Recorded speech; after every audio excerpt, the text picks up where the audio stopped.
daga cikin abin da ya shafi shafa a lokacin sanyi, wanda shi ma rangwame ne daga cikin sauƙaƙen da aka samu a shari'a, akwai shafar rawani, abinda mutum zai sa a kan sai rawani. To shi ma ya halatta idan mutum ya zo alwala ya yi shafa a kansa, ya tabbata annabi sallallahu alaihi wasallama ya yi alwala ya yi shafa a kansa, akan rawaninsa, sannan ya yi shafa akan wani bangare na kansa, sannan ya karasa shafar akan rawaninsa.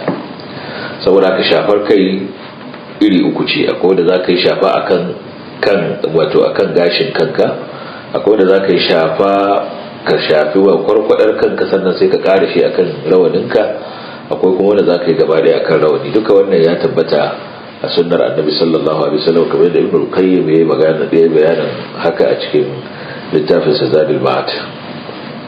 Haka nan ya tabbata har ila yau a cikin sunna mace ta yi shafa akan al-khimar, wato dan kwalinta da za ta daura ta ma, idan ta yi daurin dan kwali ta ma ya halatta ta yi shafa a kansa.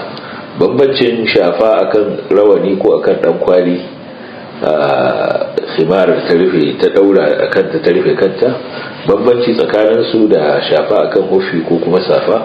Shi shafa akan hufi ko safa sai an sa abin da kana da tsarki, bayan ka alwala ka sa, sannan alwala ta kare kake so zaka sake alwala, to shine aka ce kai shafa akan su. Wato in ba a sa su ba bayan alwala, to za a shafa akan su ba.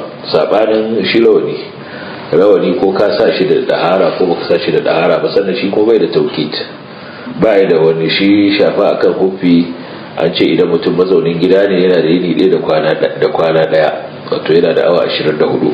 idan kuma tafiyi ne yana da yini 3 da kwanaki 3, wato yana da awa 72. saboda ka shi yana da lokaci iyakantacce wanda a ciki ne aka ba shi damar ya shafa a kansa. Amma shi rawani ko dan kwali da aka daura, wannan baya da lokaci. Na farko ba sai an yi sa shi lokacin da aka yi dahara ko da dahara ko ba dahara aka sa shi da ya halatta ya shafa a kansa. Sannan kuma baya da tauqit, wato ba a yi masa iyakantaccen lokaci ba da mutum zai yi ta har sai lokacin da ya ga dama ya cire abin da yake kansa. To wannan duk yana daga cikin saukin da aka samu musamman a irin wannan lokaci na ainihin sanyi.